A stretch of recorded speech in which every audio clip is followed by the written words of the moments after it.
Bortoin, ma Oh. dove va con quella borsa?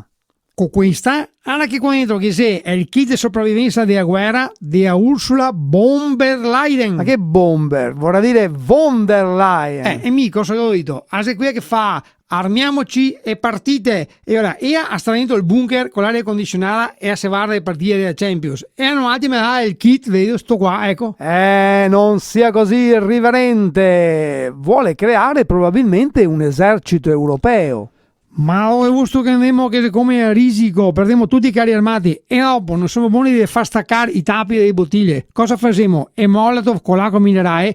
Dai po'. Vabbè, però c'è anche Trump, dai, che sta facendo i colloqui di pace. Sì, ma c'è un po' di parte perché ha detto a Zelensky torna vestito meglio e accompagnato da un genitore. E dopo Putin lo ha ricevuto su una suite e invece a Zelensky gli ha detto andiamo bas. Come? Da bas. Andiamo bas. Donbass. Ma che ha capito? Quello è il territorio.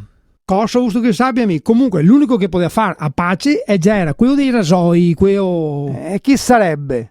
è il Dalai No, guardi, Lama. per cortesia, faccia una cosa utile invece. Provi a sentire suo cugino Trampoin in America. Vediamo che gli Mi dice. ha dato una buona idea, aspetta che provo a chiamarlo subito. Tra l'altro adesso c'è anche a settimana della pace, pensa che pace, io ho fatto i colloqui dopo bisogno di fuori e io tirato a quella della pace, roba da matti. Aspetta che provo a sentirlo. Pronto? Pronto?